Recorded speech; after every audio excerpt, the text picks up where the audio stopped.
Hello everyone, welcome back to my channel. So मैं हूँ भारती और उम्मीद कर रही हूँ कि आप सब लोग जो हैं वो अच्छे होंगे और अच्छी अच्छी स्टोरीज जो हैं वो सुन रहे होंगे और साथ साथ पढ़ रहे होंगे और मुझे बता रहे होंगे।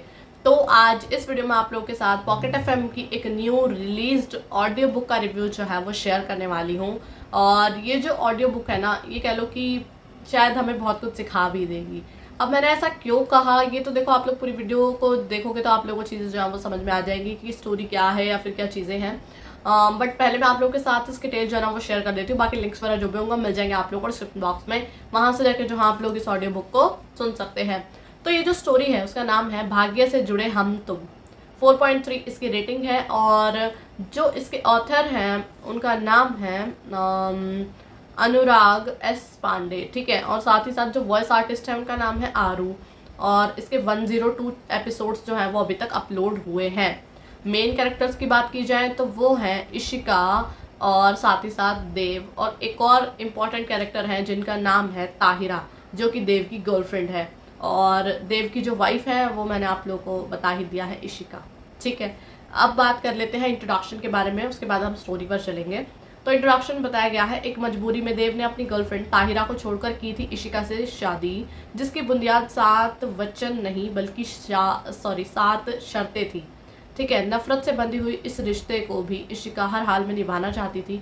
शादी के 1 साल बाद इशिका देव के बच्चे की माँ बनने वाली थी, लेकिन वहीं देव की जिंदगी में उसका पुराना प्यार लौट आया। अब क्या करेगी इशिका? क्या लिखा है दोनों के भाग्य में? क्या हमेशा के लिए अलग हो जाएंगे देव और इशिका? तो देखो, जैसा कि इन्होंने बताया, असल में तो ताहिरा कभी देव से अलग हुई ही नहीं थी, ठीक है। ये आप लोग खुद जब सुनोगे आप लोग को 2-3 एपिसोड्स में ही समझ आ जाएगा। और रही बात माँ बनने की, तो देखो इस बारे में देव को कोई जानकारी नहीं है, बल्कि उन्हें तो ये लगता है कि ताहिरा प्रेग्नेंट है और ताहिरा ने ये चीज़ बोली है कि वो प्रेग्नेंट है, इसलिए देव जो है वो उनको लेकर अपने घर पर आ जाते हैं 1 साल बाद। तो समझ रहे हो आप लोग कि क्या खिचड़ी पकी है कहानी के अंदर। और रही बात 7 वचनों की, तो देखो 7 वचन तो थे ही नहीं, वो बस 7 शर्तें ही थी कि तुम ऐसे करोगी, तुम ऐसे। वो बस ये 7 शर्तें भी उन्होंने इसलिए रखी थी कि शायद इन शर्तों की वजह से वो ये शादी तोड़ दे और शादी के लिए मना कर दे, लेकिन हमारी हीरोइन जो है वो उनसे प्यार करती थी और उन्होंने वो सारी शर्तें जो है वो कबूल कर ली। और इसी का खामियाजा ये हुआ कि ज़बरदस्ती की शादी हुई, और ज़बरदस्ती की शादी उन्हें निभानी भी पड़ी शायद, और निभाने के साथ साथ उन्हें कह लो अपनी एक तरीके से खुद को दाव पर लगाना ही हो गया, ठीक है। और मेरे को तो समझ नहीं आता, ये शादी करवाने वाले लोग और अजब गजब होते हैं। हालांकि इनके पेरेंट्स ने इन्हें मना किया था, मतलब इशिका को रोका था, लेकिन वो नहीं मानी, क्योंकि बोलते हैं ना प्यार जो है वो बेवकूफ़ और अंधा होता है। कुछ ज़्यादा ही देखने को मिलेगा हमें स्टोरी में ये चीज़, कि सच में कुछ ज़्यादा ही अंधा हो गया है। बट यार ये चीज़ें जो है वो नहीं होनी चाहिए, क्योंकि देखो ज़बरदस्ती छीन कर कोई चीज़ ली जाए ना तो वो अपनी है ही नहीं है, ठीक है। अगर वो तुम्हारा होता तो तुम्हारे पास वो पहले से ही होता, कहीं वो जाएगा नहीं, ठीक है। आना उसको घूम फिर के तुम्हारे पास ही है, लेकिन घूमना फिरना है ही क्यों, सबसे बड़ी बात है कि नहीं है। तो क्योंकि यार फोर्सफुली ना कोई भी चीज़ होगी ना, वो उसका कोई मतलब नहीं है मेरे हिसाब से, एक रिलेशनशिप तो स्पेशली। खैर ये सब चीज़ें तो अपने अपने समझ के ऊपर है, बट मेरा जो मानना था वो तो मैंने आप लोगों को बता ही दिया। बट चलो ठीक है, क्या कर सकते हैं, कहानी है, कहानी तक ही हम रखते हैं, क्योंकि मैं सबको बोलती तो हूँ इमेजिनेशन तक रखना है, तो फिर मैं खुद क्यों उसके बारे में इतना ज़्यादा सोच रही हूँ और बोल रही हूँ, है ना। हाँ चलो कोई नहीं, वो मेरी आदत सी हो गई है ना, मैं कुछ ज़्यादा ही कहानियों में ना घुस जाती हूँ तो फिर मुझे जो लगता है ना मैं उसके बारे में बोलती चली जाती हूँ। बट ठीक है, बस इसी चीज़ का आप लोगों को ध्यान रखना है, और वो यही है कि यार देखो इमेजिनेशन तक रखो, क्योंकि कुछ अगर हमें सही चीज़ सिखाती भी है ना तो कुछ गलत चीज़ें भी सिखाती है, सच बता रही हूँ। इस कहानी में भी ऐसा ही कुछ है। क्या होता है, पहले वो वीक दिखाई गई थी, अब वो स्ट्रांग हो रही हैं, वीक से स्ट्रांग हो रही हैं। तो मेनली जो इसमें ये चीज़ देखने को मिलेगी कि एकदम से जो ट्रांसफॉर्मेशन होगा, उसके साथ साथ आप लोगों को भर भर के ड्रामा देखने को मिलेगा। रोमांस की तो मैं क्या बोलूँ, बस ये एक रोमांटिक स्टोरी नाम कह सकते हैं, आगे चल के देखने को मिल जाए तो ज़रूर वो चीज़ अलग है।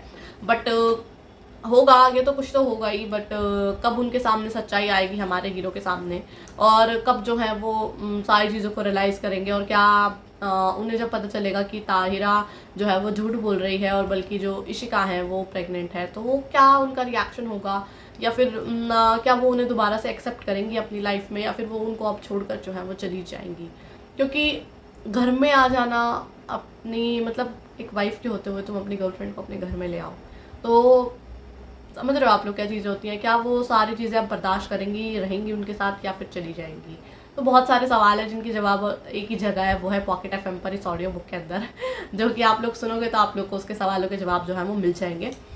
इससे ज़्यादा और मैं कुछ कह नहीं सकती, बट हाँ थोड़े टैग्स की अगर मैं और बात करूँ तो देखो रॉयल लाइफस्टाइल आप लोग को मिसिंग देखने को मिलेगा, ड्रामा भर भर के है। और तो मैं इसके बारे में क्या बोलूँ आप लोगों को, और क्या आप लोग को इसमें देखने को मिलेगा। और मैं अगर कहूँ तो कुछ सीक्रेट्स आप लोगों को इसमें देखने को मिलेंगे, कुछ ऐसी चीज़ें हैं जो छुपी हुई हैं।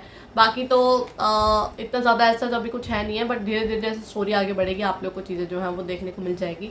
बट इसमें भी मेन फोकस जो है ना वो ड्रामा पर ही है, चाहे वो इमोशनल लगा लो, फैमिली लगा लो, तो ड्रामा ही ड्रामा है, ठीक है। एक सीरियल टाइप बन जाती है यार ऐसी स्टोरीज। मुझे लगता है कि मुझे कुछ डिफरेंट सुनने को मिलेगा, कुछ अब तो अच्छा आया होएगा, लेकिन कुछ ना कुछ चीज़ें ऐसी होती हैं जो कि घिसी पिटी दोबारा से वापस रिपीट हो जाती है। सॉरी, मैं पूरे कॉन्सेप्ट की बात नहीं कर रही हूँ, लेकिन कुछ चीज़ें ऐसी होती हैं जो मुझे सही भी नहीं लगती और मेरे को अजीब सा भी लगता है फिर उसको सुनते हुए, इसलिए मैंने इसके भी ज़्यादा एपिसोड जो है वो सुने नहीं है। बट आप लोगों के साथ रिव्यू शेयर करना था तो इसके बारे में मुझे जानना ज़रूरी था, और वही मैंने किया। मैंने जितना मुझे मैं सुन पाई उतना मैंने आप लोगों को बता भी दिया कि ऐसा ऐसा हुआ है, और आगे और क्या क्या हो सकता है ये भी मैंने आप लोगों को थोड़ा सा बताया कि शायद ये चीज़ें जो हैं वो आप लोगों को देखने को मिले स्टोरी में।